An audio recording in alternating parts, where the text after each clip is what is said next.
This session is really focused on innovation, which is why I've been asked to moderate. My company helps our clients innovate in products, services, communications, experiences. And one of the things that we try to coach our clients on is how to innovate and really focusing on wicked problems. And obviously, the field that you all are in is nothing but a wicked problem. And a wicked problem is something that is complex. It deals with a lot of interconnected points of view and constituencies, and the solutions that we've tried in the past have not worked and will not get us to the future. And so some of the tools that we use to help us think differently about how to solve these problems, one of them is to reframe and to say, one of the phrases we use is, we used to think blank, but now we believe something new.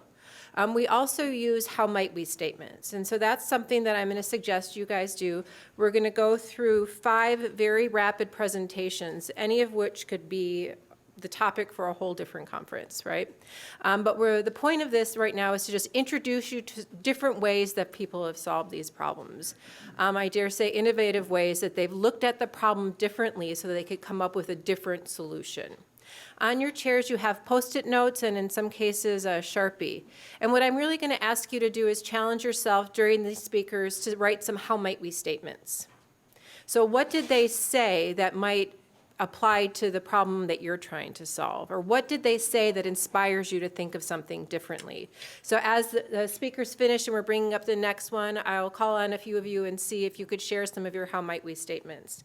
Those statements might be something you want to take back to your colleagues and share with them, or you might want to stick them up here and we can use them to support conversation during the get-together at the end of the day. Could you give a couple of examples? Right. So we might see a presentation on transportation, like we just saw over the lunch hour. So you might think of things like, how might we tie transportation in with childcare? How might we make more jobs where people don't have to leave their homes to do their jobs? How might we include seniors into it, right? So anything where you're thinking, anything that really occurs to you about generating future possibilities. The other thing we tell our clients is that the way to really innovate is to think from the future. It's very hard to think about innovative ideas from the present and looking at all your constraints.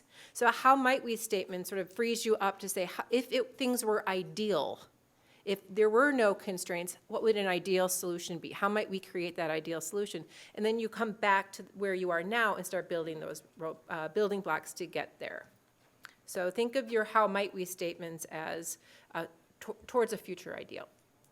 So unfortunately, our first speaker from Optomony could not be here, but we are lucky enough that Linda offered to start us out.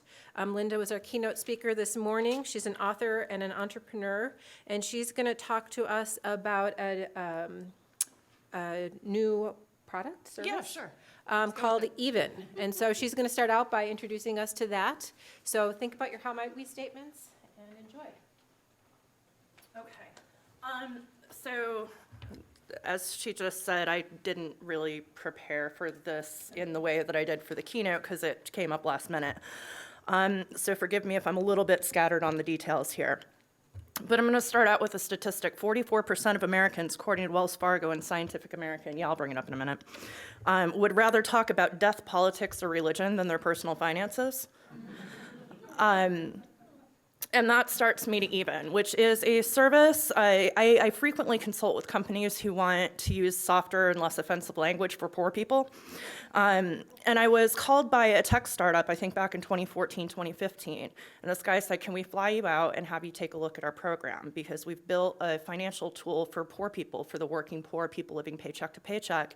And we want an actual poor person to look at it. And I went, oh, dear God, yes, thank you. This is what I've been begging for, is have somebody come and take a look. But because it's the Valley, I had concerns.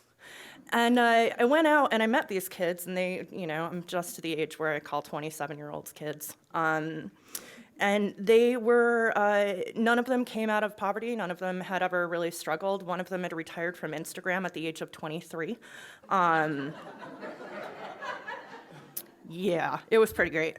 And what I found was that they were actually really concerned with how could they help. And the product that they put together was really innovative. So I'm going to throw a bunch of statistics at you, and then I'm going to run you just through the packet I emailed their CEO and have them send me their specs that they would send out to employers. So in 2017, Americans paid over $34.3 billion with a B in overdraft fees. Payday loans are a $9 billion industry, and the average consumer that takes out a payday loan is going to spend $1,105 for an initial loan of $325. That's because over 80% of people who take out payday loans are unable to meet that obligation in the 2-week typical period that a payday loan is meant for. In America, in 2018, 58% of Americans had fewer than $1,000 in savings, and 32% of us had nothing. And the percentage of people living paycheck to paycheck by income bracket, 50% of people that make $50K or less, 33% of people who make $50,000 to $100,000, and 25% of people making over $100,000 are living paycheck to paycheck, which blows my mind, but it's still happening at like a really big level. So what this company did was said, how do we stop people from having to go to payday lenders? And how do we help, it's tech, so disrupt that cycle and that process?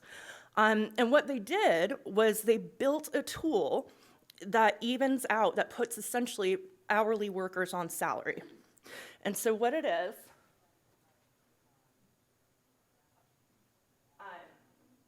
I'm just going to move this over here. That's okay. Oh, the wires. Okay, so what we're looking at is essentially all of the stats that I threw at you, which came out of this, which I looked through this morning and put together.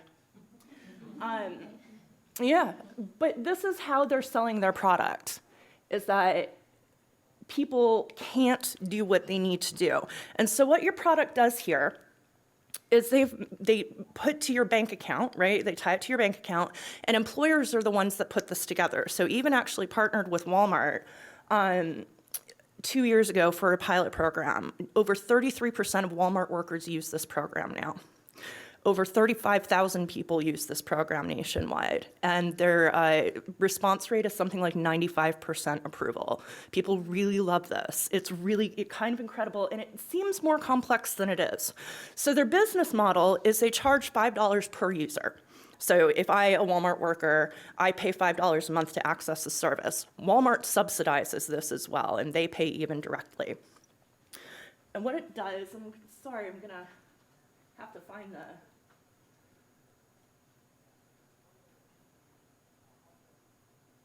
I appreciate you guys being patient while I scroll. So what they do is if you have an unexpected bill, you can ask even for $100 to cover, that bill. And then they're going to go ahead and let you just pay that back with your future earnings. They also have what they call InstaPay, which means that however many hours you've logged at your employer, you can automatically get that out even before your payday. And that's what's so innovative about it, is that there's what you've worked and earned versus when you're allowed to have your money. And the reason so many people are having trouble paying their bills and going into overdraft is because you've worked that week and a half, but you can't get that money for another week. And so what they've done is they've partnered with the companies and said, well, just put all the workers' hours into this program and then we'll allow them to draw however much it is. So they're actually paid through the Even app. Walmart pays Even and then Even pays you. This is an amazing section, actually, because the way they've sold this to business is by appealing to their greed. It's beautiful. PricewaterhouseCoopers estimates that a business with 10,000 workers loses $3.3 million yearly to distraction, financial stress, absenteeism, and tardiness that are tied to financial programs. And so they've taken that fact and built out all of these charts. And then they go to these employers and say, look at how much money you will save if your employees aren't sick and stressed all the time about the way that their financial lives are going.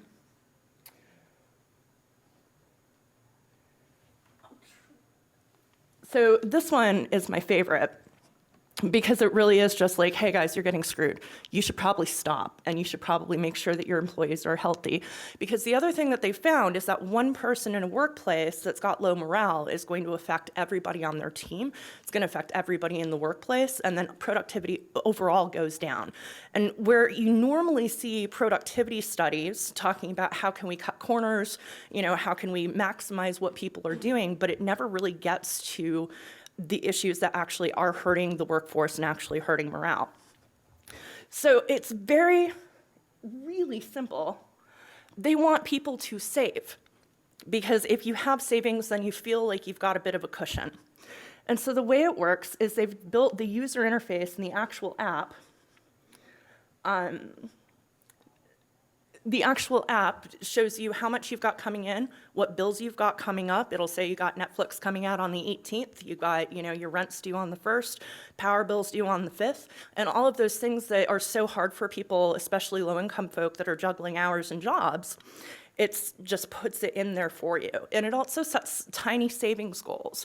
And the reason that they do tiny savings goals is because they're talking about how if you have, there's a lot of apps like Acorn and all of those little savings and round up and put your extra dollar or whatever.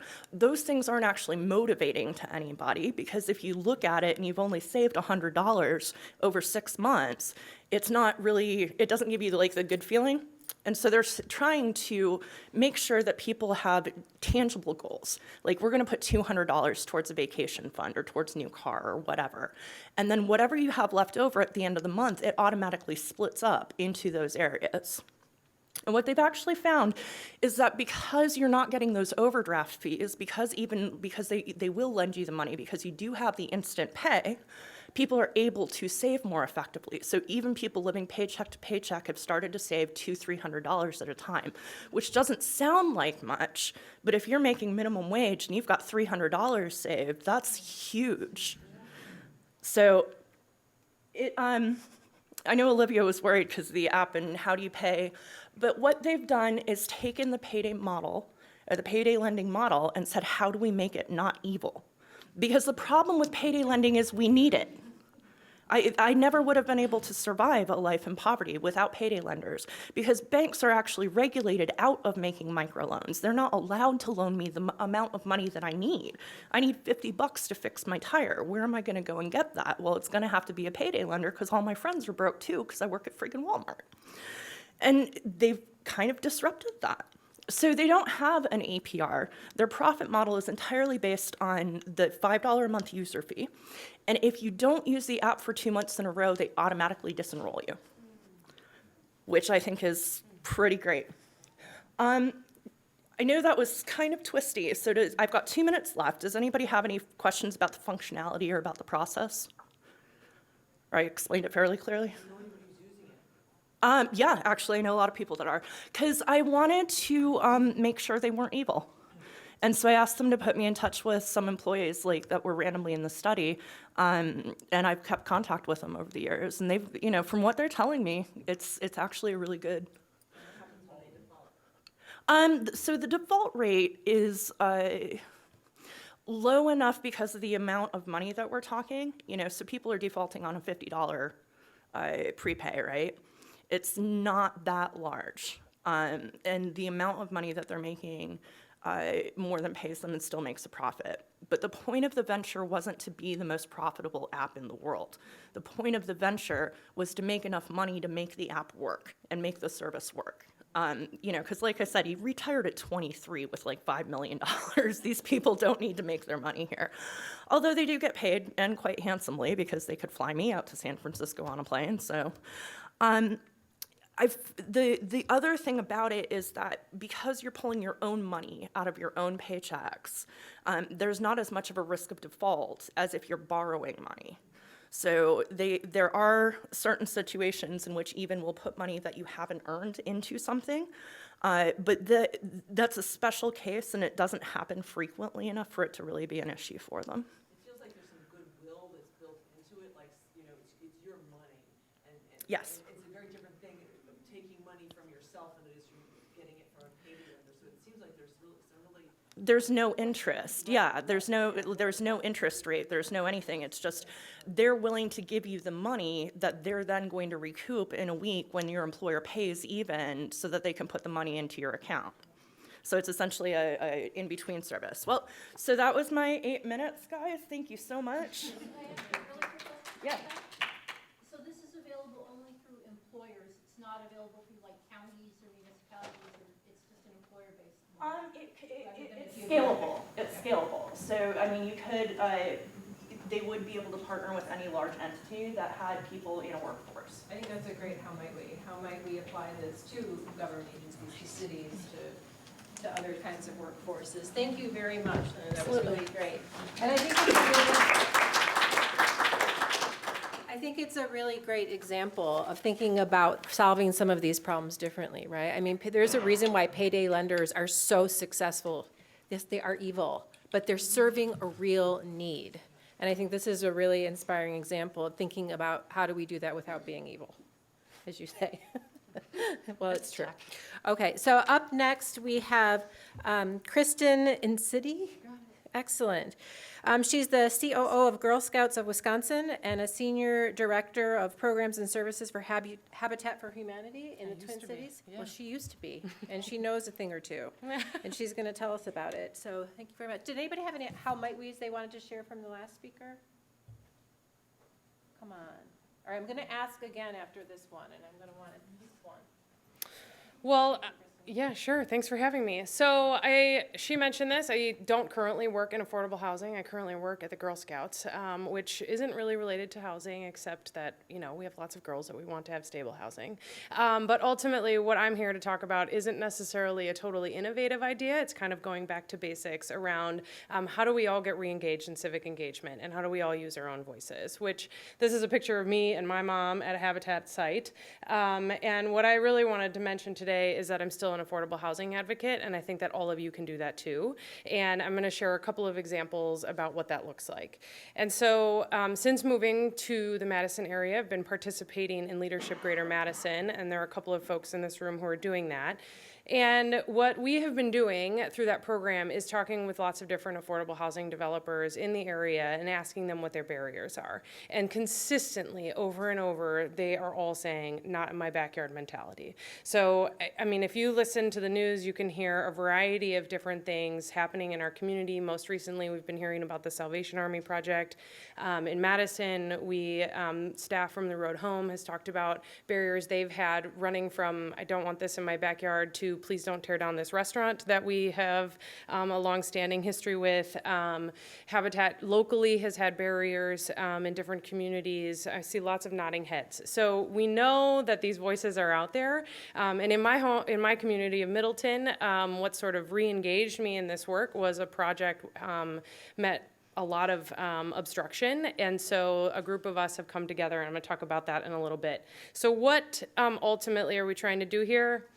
And why are we going to do it? We know there's a crisis. And I'm not going to read through these stats. You've been hearing them all day long. We know there's a crisis, and we need some systemic solutions so that way we can supply more units in our community, because the more supply, that means it takes the pressure off the price. So with more units, hopefully we can have a greater continuum in our communities.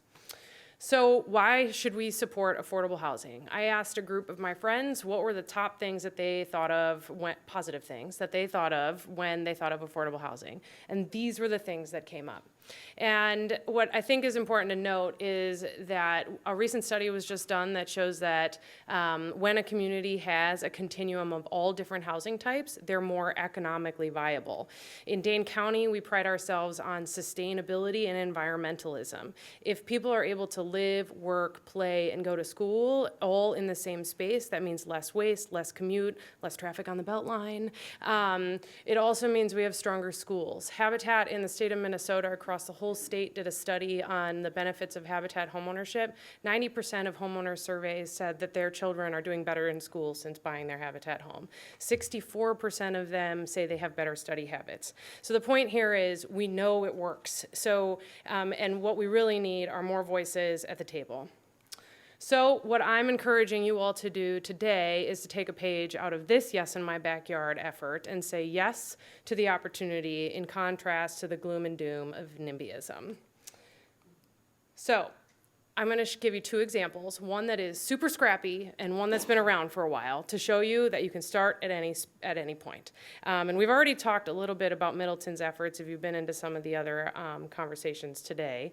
But following that project that hit a bunch of obstruction, there were several of us who were like, why didn't I know this was happening? I would have been there. So we've organized what I am calling a scrappy group of people who meet monthly to educate ourselves about policies and what's happening in the city of Middleton and how we can show up to support projects, either with our city council or at the planning commission or wherever the most important time is for community members to show up for a project. And we started with a purpose statement. We have monthly meetings, an email list, and what I call advocacy alerts. That sounds fancy, but really it's a developer emailing all of us to say, here's my project, please come support me on this date at this time. And so then we all figure out who can be there. And right now we're working on showing up to an upcoming city council meeting for a project that Anthony Gray is proposing that already has great support, but even though it already has great support, we really want to be there to continue to voice our support in that community. So super scrappy, that's pretty casual. More further along the continuum, prior to moving to Wisconsin, I lived in Minnesota and was part of an effort called the Homes for All Coalition. And this is a statewide legislative advocacy effort that works in partnership with housing advocates across the whole continuum, from emergency housing shelter all the way up to single-family homeownership. So it's a big group of people. And what it came out of was an educational effort for volunteers combined with a legislative session bust. We were all at the state capitol advocating for money, and nobody got any money because we were all asking for different things. And that was problematic because we have the same problem in Minnesota that we have here. So we came together, organized a conference, and then from that launched an alliance or a coalition. And it did not happen overnight, but we reached $100 million in state investment for affordable housing after, I think it was about 7 years. And this last year, it was up to $187 million. So I bring this up because I think it's important to show both sides of it, and all of your voices count. We would not have gotten here if we didn't have constituents talking with their local residents, with their local lawmakers in their small communities or in their big cities or at the state level. It required a statewide effort that really hounded into the backyard. So what can you do today? You can be a loud voice in your local community. It really does all start at home. You could talk with your neighbors about why you should support affordable housing. I said this is kind of going back to basics. This is like basic civics 101. How does a bill become a law? Does anybody remember that cartoon with, Bill on Capitol Hill? Yeah, this is that. So you can talk with your neighbors and you can call your local elected officials. You don't have to sign up for a committee, but if you have time or you want to, you can. All of this information is on your city or county's website. As soon as I heard about that project that got pushed back, I immediately went to Middleton's page and signed up for all of the email lists. So it's not hard to find if you know where to look for it. So I encourage you to do that. You can volunteer and support your local nonprofits, your affordable housing organizations. I'm sure there are many represented here who would love your philanthropic gift or your time.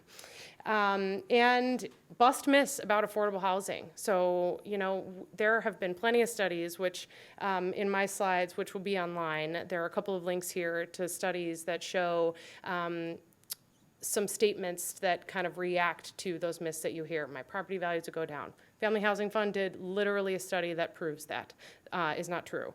The impact of homeownership study that I talked about with that they did in Minnesota is linked here, and then the National Law Review Project did the economic development benefit. So if you need little quick stats, there they are, right for you. So with that, and if you want to get involved in Middleton's effort, James Iliff, he's our leader in Voices in Favor. If you want to know more about what he's done or how he started up our Scrappy group, he is at the conference and is happy to talk with you. So with that, that's it. Wendy? Any questions for Kristen?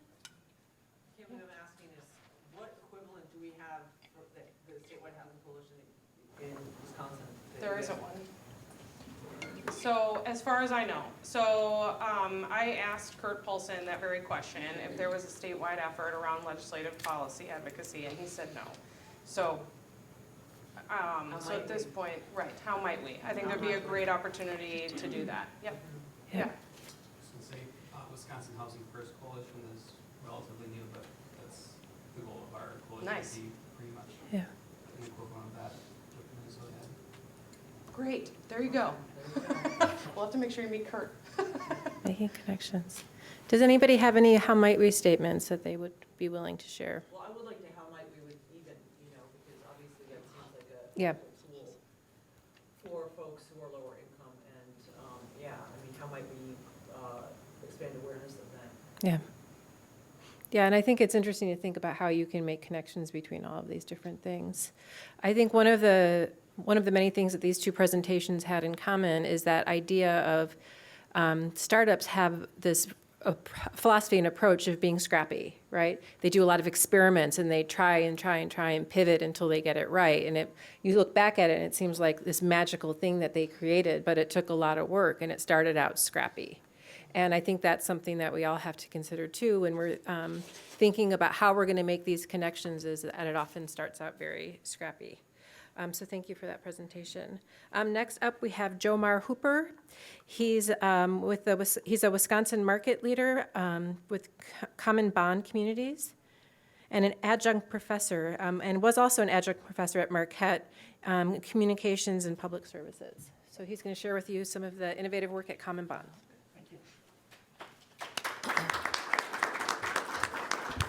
Before I get started, I'm just very angry at my parents for being born in '79, and my poverty level didn't match when the internet was around. So even would have been great during my grad school years. Oh, man, I would have loved it if I'd had it when I was born. Seriously, oh my gosh, that would have been amazing. I digress. Thank you all. I'm happy just to talk a little bit more about some things that Common Bond Communities is doing to address the affordable housing crisis in the areas which we reside, which is Minnesota, Wisconsin, and Iowa. We're an affordable housing nonprofit developer who provides housing and services to our residents. We have a wraparound services model, which we also use to support our residents. And you guys all know the difficulties in developing quality affordable housing. And we've been experiencing these difficulties as far as accessing capital, garnering tax credits, doing things of that nature to be able to build quality affordable housing has consistently been a challenge for us. So we started thinking outside the box and trying to find new ways that we could, as an organization, work within ourselves, excuse me, and with our partners to try to address this crisis on a more granular level. So again, the problem, a lot of you all know about the problem. We've talked about that in depth. Dane County is definitely facing significant issues, and those issues all throughout Wisconsin as well too. Demand for affordable housing is greatly outpacing the supply, and we're definitely not keeping up with rising housing costs, and more people in our state are becoming rent burdened. There's some stats down here, which I'm sure you guys have seen before. 46.7% of households in Wisconsin are rent burdened, which means they're paying 30% or more of their income to housing costs. And I saw this number, and this was kind of sad right here. Only 37 affordable homes out of 100 for those with AMI below 30% in Wisconsin. So there's just not a place for these people to live, and it's becoming more and more of an issue. So to compound this, we're starting to see a new phenomenon with the naturally occurring affordable housing and the LIHTC housing that we currently have, that when it's getting to 15 years or when it's getting older and people are trying to sell, that investors are starting to purchase and snap up those properties and upscaling them, and actually doing evicting folks in those properties and not allowing them to have a place to live. Two specific examples I can think of in Milwaukee.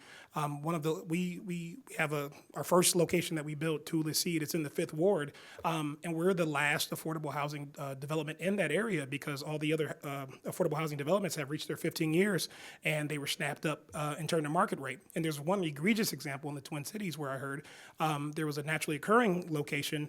An investor came in, purchased it after the current owner was didn't want to own it anymore. I think they were getting a little bit old.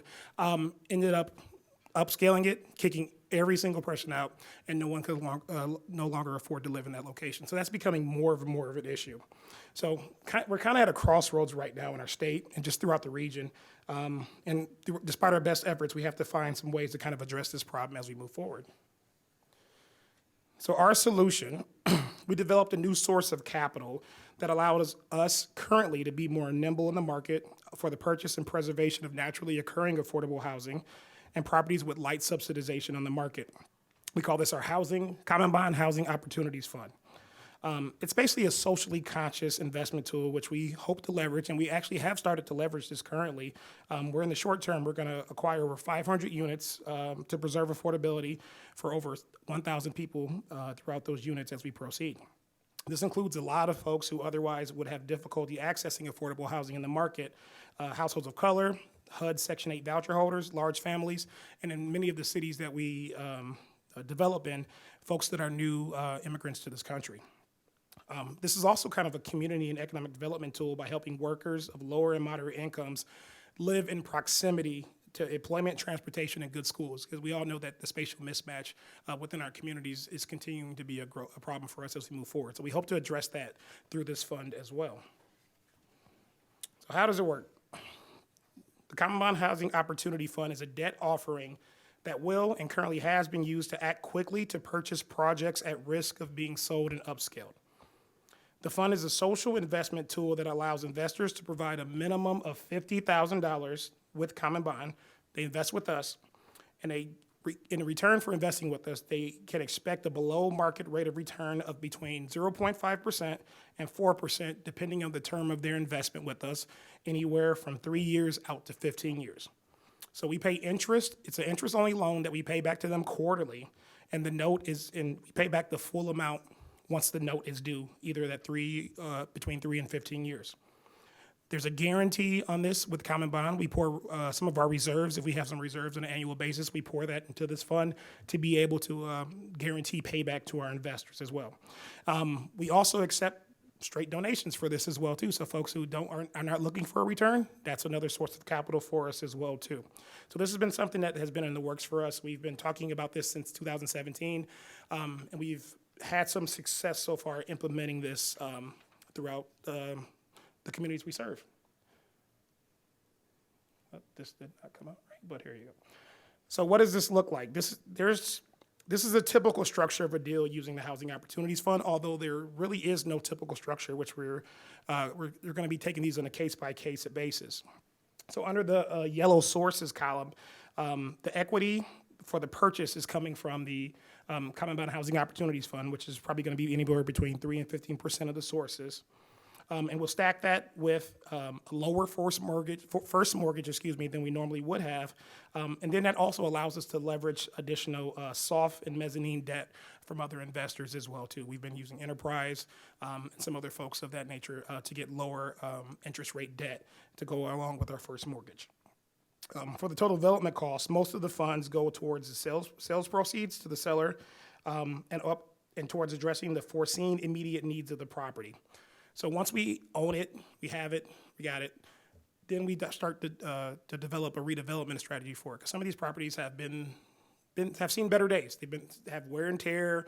They've been owned by the same owner for years and years if they're unsubsidized, or if they're LIHTC, they've been beat up for the past 15 years or so. So we want to come in and have a redevelopment strategy as well too. So not just the cost up front. This fund allows us to come in, get it, and then develop a redevelopment strategy so we can pour additional resources into this specific property. So we are excited. We've purchased 3 of these so far. Unfortunately, none of them have been in Wisconsin. I'll talk about why in a minute. But we've purchased 3 of these properties through this fund so far in Minnesota. And I want to tell you why we've only gotten 3 so far. It is extremely difficult to purchase, for a nonprofit like us to purchase, to be competitive to purchase these properties on the open market. I think to get these 3, I think we probably looked at over 100 different opportunities.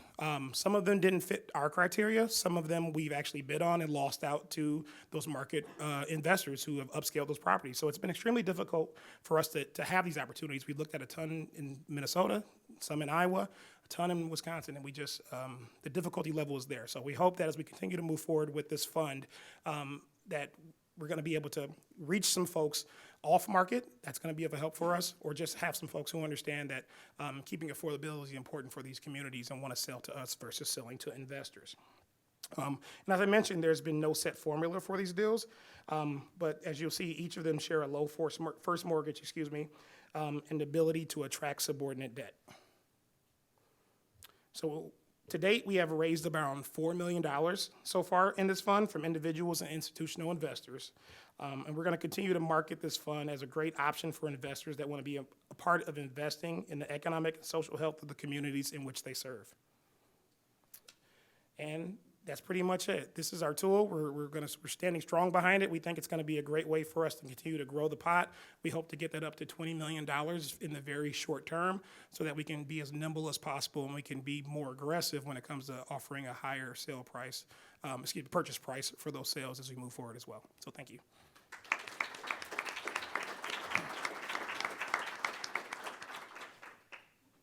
How can we get you to come to Wisconsin? Well, we're here.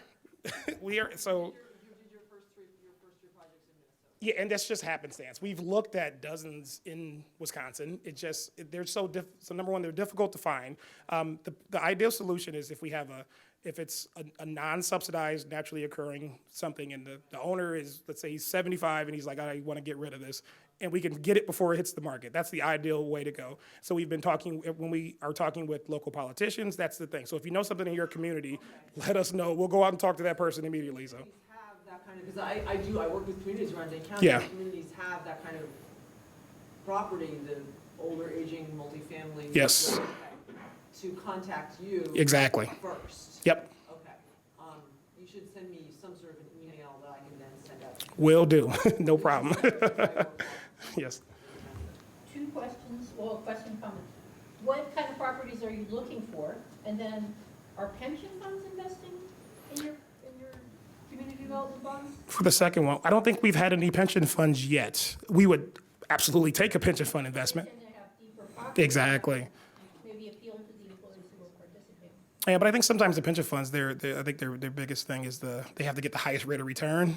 Sometimes I know they do have some socially conscious efforts, but we will take on all comers that meet our criteria that are willing to kind of invest in this.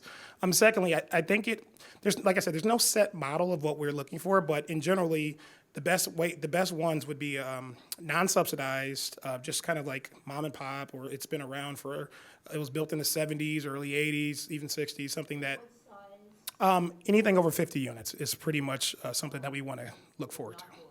We want to have management. We want to be able to have full-time on-site management so that we can do justice to the property because it's going to take a redevelopment. We want to manage it properly. So having at least 50 units allows us to successfully manage it to our standards. Have you had any success enticing businesses to donate rather than invest? Yes, we have. We have had some businesses. I'm trying to think of one offhand. So we have gotten some donations, and I wouldn't say businesses. No, foundations have donated to this. And two of those properties, we actually were able to get the seller to kind of give us a little bit of an investment back on that as well too. So being a nonprofit. They gave us a reduction in the purchase price, and they were able to write that off on their taxes. So that's an option for the sellers as well too. So we're trying to get that word out as well too. So there's a way to kind of lower the price for them. So.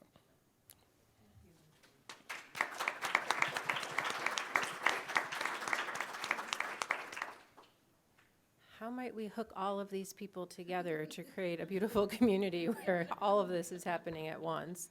Also, how might we have more people know about Common Bond? And how do we create more financial tools like that? And I think that's really interesting, is that two of the presenters were really about different financial tools and making it a win-win for everybody, which is what it's going to take. Is John Massey here? Josh. Hi, Josh. Well, without my glasses, it's hard to know. So Josh Massey is going to be joining us. He seems to be a bit of a serial entrepreneur. He's the CEO of Carepool in Madison, the co-founder and CEO of Ride Alfred, and the founder and CEO of Blue Line Consulting. So welcome, Josh Massey. Thank you. What's up? Do you have a presentation? Yeah, I did. I sent it across, but do we have it? I don't know if we have it. Oh, okay. That's all right.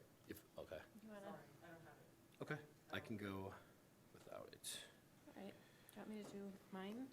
What's it? Want me to mime? Oh, yeah, sure. All right, I'll bring it up here, but yeah, pitch deck doesn't do too much. There was a little bit of a demo, but give me 1 second here.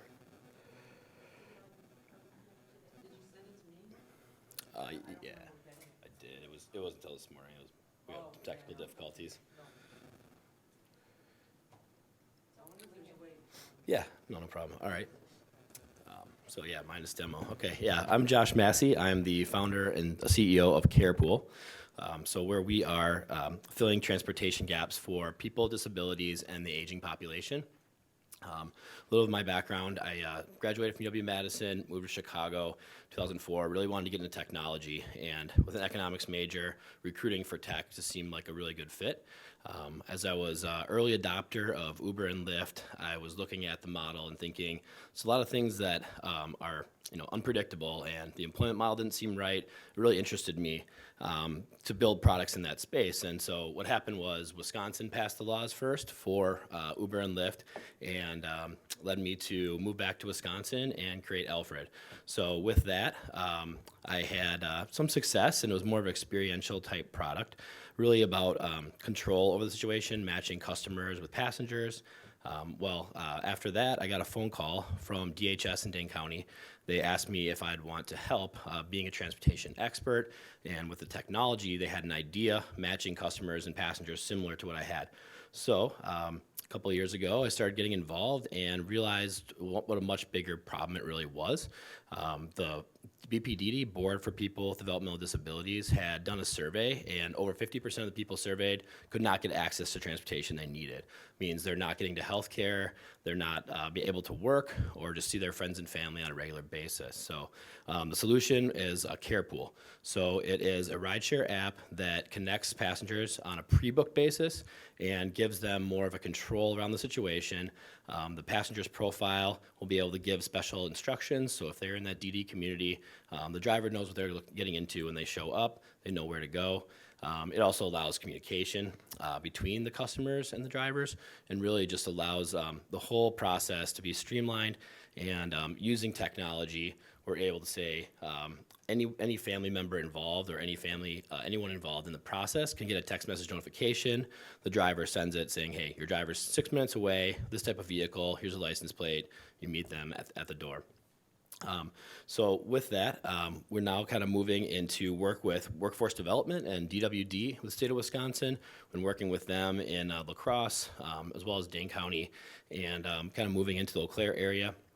But it really does seem that their transportation gaps are the same across the state, both for people with disabilities, but also just in general. So when you're looking at Dodge County, they did a survey of everybody involved in their county. They were saying that one person in every household wanted to work but couldn't get to work based on transportation. So what they did, they kind of collaborated between the whole county, the different businesses. So it would be cheese factories and farms over there, some manufacturing. But they created a process in which drivers could come through different neighborhoods, pick people up, and kind of drive them to those employers. So now you're bridging the gaps of they need people to work, you need them to get there. Transportation becomes a big piece of this. We were sitting with Mayor Satya Rhodes Conway the other day, and I was really surprised for her to say transportation was a big problem here, one of the top ones as far as equality and getting more of a diverse workforce, as well as like building our overall county and just kind of Madison as a city as a whole. So I guess what I'm looking to ask for is, on top of that, I was at the transportation meeting. We do like a 5-year transportation meeting within Dane County, so you've got reps from every city. They were all saying that there was a big ask that if we could figure out how to collaborate, whether it's Cottage Grove, Sun Prairie, other communities that have these gaps, if we have the data, we can figure out a model which rideshare will work to get people to the isthmus, get people back home, and kind of fill those gaps in where they're not surrounding the bus routes themselves. So that's kind of my ask is wondering, like, for next year, our transportation technology does work to do that now. We do have the ability to collaborate within different areas. If we know where people are at, our algorithms will connect people. We can get them where they need to go. So kind of filling in those gaps, even in some of the first mile, last mile type problems, we can use rideshare in order to do that. So I guess, where I'm coming from is really just we're open to partnering with different organizations. Right now, we do have some grant money coming in specifically for disabilities, but next year I would say like within Q2 we'll have some time to be able to look at other employment models and how do we fill these gaps. So yeah, kind of looking for interest there or different possibilities that people might want to partner. So you could probably we're online, you could probably pull your website up here if you want. Yeah, the website, you can, yeah, sure, I can see Just so they can see Does the. anybody have any questions for Josh? Is this a carpool for riders who are, like a rider and driver who are going in the same direction? Or it's a paid, like, taxi service? Yeah, so it's in between. So based on the laws, oh yeah, sure. Yeah, so it's kind of in between. So really, it's right now we're focused on Medicaid programs because really that's the biggest gap where you have lesser income individuals that they're really not going to have access whatsoever. They might not have a family member that can drive them either. So we're working with large managed care organizations. So it'd be like either an MCO or the IRIS program. So yeah, as it is right now, we connect through those large government systems. They're really only using taxis, which, a lot of times a 1 hour appointment can be a 6 hour day and people aren't really wanting to get there. So with ours, we've now found that we can save about 3 hours a day on average, and really just comes down to like matching drivers with customers, creating a supply of reliable drivers that want to get involved on the healthcare side. Oh yeah, that should be it. Yep. Oh, Carepool, sorry. Okay. Should get that one too, though. Sure. Yes. Do you have any adaptations with your program for people that don't have smartphones or access to reliable internet connection? Yeah. So the text message based model, if they have just a flip phone or anything, they can still receive those notifications. So we're actually next stages we'd be thinking about looking at if they would actually be able to respond, saying, "Hey, your ride's coming up. Are you ready to go?" This is kind of, yeah, I guess this really show too much on the site, but yeah, this is Nathan and George here. It's one example, I guess. So yeah, like for this example, yeah, Nathan does have a flip phone, and so otherwise it would be a 45-minute window for him kind of waiting, not knowing when to come outside. So the driver hits a button, sends their ETA, so it would be, hey, 8 minutes away, he knows to come outside. In his situation, his mother was kind of wary of a new company, but wanted to try something because he used to drive to work. He's on the autism spectrum, but he was driving to work himself, got in an accident. They weren't comfortable with that anymore.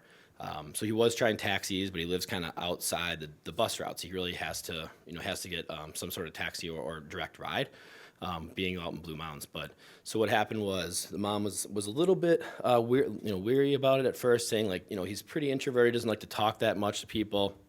But George has a grandson who had disability. He knew how to handle it. He talked to him every day. We were going to do a month trial. It took a couple days, and she's called us. She's like, we want a contract for the entire year. For him coming back, I mean, he's getting home on time. He's just changing his attitude. He's kind of opening up a little more. And I guess that was the moment when I realized like this is going to change a lot of people's lives, and having that direct relationship ongoing has been a big change for him. Thanks.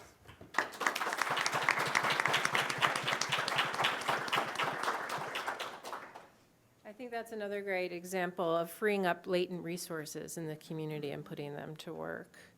Our next presentation is going to be done by Olivia, and she's going to share with us, Some new technology I developed. yes, she's been hard at work. Yeah, I know I'm gonna be talking about, Nesterly. It's this new technology that the CEO is a little busy starting this global company, so she can't be with us. But I was so wowed by it, and I did try and get some folks someone to come, but they didn't. So I'm just going to show you a video. Basically, what this is new. It's a new intergenerational home sharing tech platform that was founded in Boston in 2017 or 2018. And her company was invited to spend this year, 2019, at they won some award, and they're in a very, very, very fancy lab for, tech companies that are about to explode in New York City. Anyway, so it's now in Boston and Ohio. Yeah, I will just let you, watch the video and hear more about it, and then we can talk about. Are you an empty nester with some extra space in your house, or a young professional looking for a more affordable place to live in Boston? Enter Nesterly, an app designed to connect those two groups. Rent and location are probably the two most important things. I sent Sarah an email because she lived particularly close, and then we talked on the phone, and we hit it off.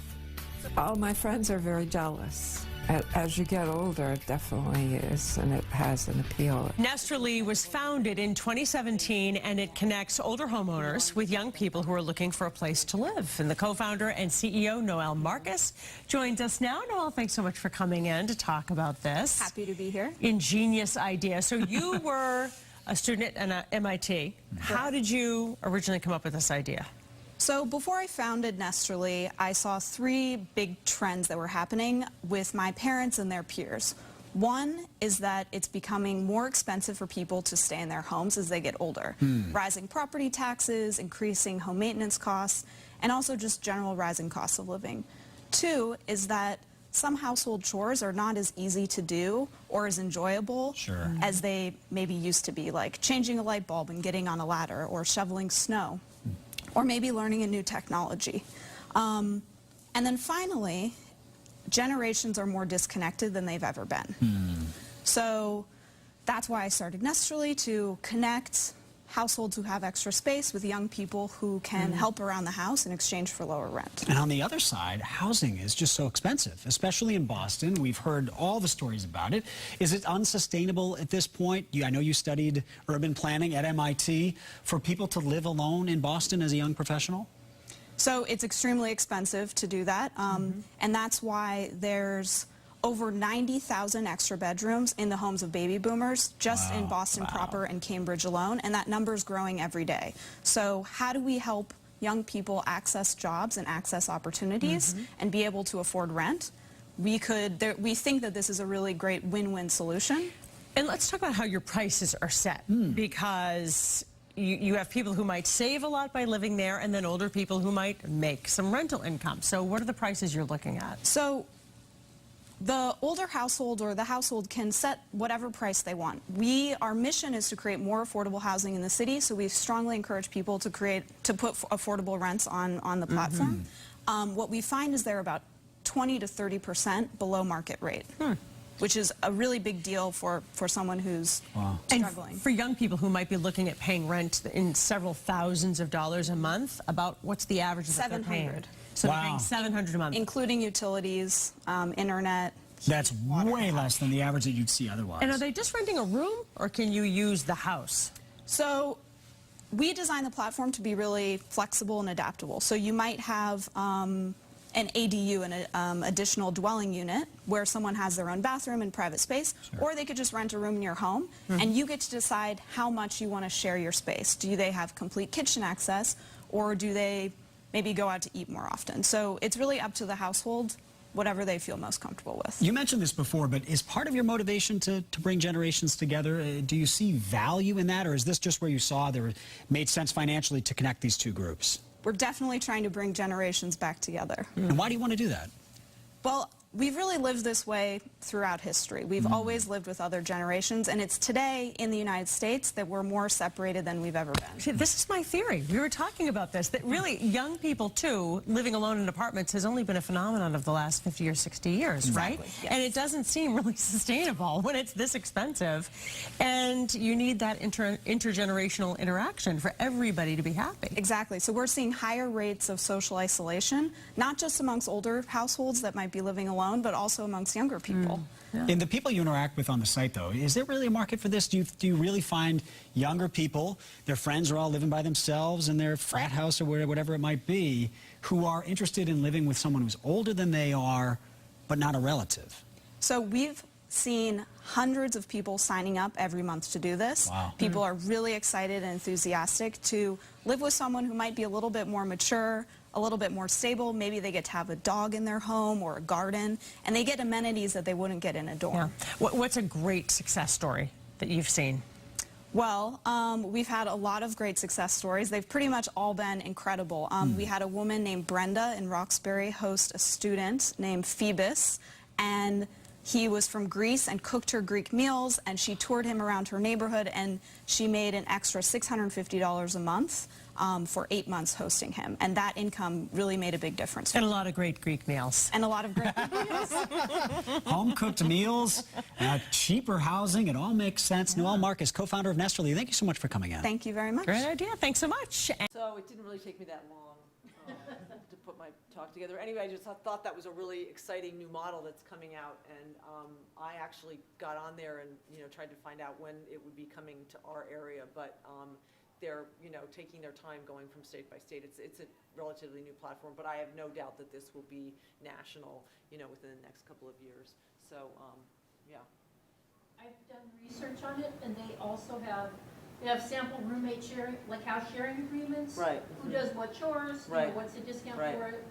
They have a platform where the roommate pays, and Nesterly verifies the payment, deposit is into the homeowner's account. Right. They do credit and background checks. Yep. I was impressed. Yeah. Very Yeah. impressed. And right. Someone had their hand up. Oh, hey, Heidi. How might we enforce tenant protections and fair housing standards in that type of situation? That's a good question. I have no idea. Great question. Great question. I think the minimum is 1 month, and I don't know if there's a maximum time frame. But yeah. In Madison or in Dane County, do you know what percentage of households are occupied by just one person? Or single-family homes are occupied by one person? I don't know, but there are a lot of them. Again, another great example of latent resources that people are putting into action in the communities. There's a famous quote, and I don't remember the famous speaker of this quote, but the quote is, "The future is already here. It's just not evenly distributed yet." And I think that these were all really wonderful presentations of a future that we can get excited about, that feels good, that's sustainable, it's feasible, it's desirable. These are viable businesses, and I think that I hope that you were all inspired to think about how you might bring those into your whatever efforts you're working on, and make some connections. One of my questions is, how might we continuously learn about these opportunities? How might we can create a co-marketplace where all of you can shop for these ideas and these connections going forward to continue to be inspired and to think differently? That's a really great point, and I think I just want to say that I remember when I was working in economic development for the county many years ago, we had, this was before the whole entrepreneurial boom, okay, so this was like 15 years ago, and every month we would have something called the Entrepreneurs Club would get together. People who had business ideas would get together, and this is really an amazing, I mean, I'm not sure every month that we would have a group that has so many amazing things to offer, but just the idea of brainstorming together or having a location or a place where people could talk about how new ideas and how to actually make them happen would be I think a really interesting thing. If that were something that we were going to do, say we got together once a month or quarterly even, to brainstorm about how what policies or technologies we could kind of explore as a way to address the housing crisis. How many people would be interested in coming? Could you just raise your hand? I think it might be helpful if you're interested, maybe jot down your information and stick it up here. If you have any how might we statements that you want to put up here, those could be inspiration for some potential topics in the future. So just go ahead and jot anything down. Feel free to stick it up there and I'll make sure it gets to Olivia.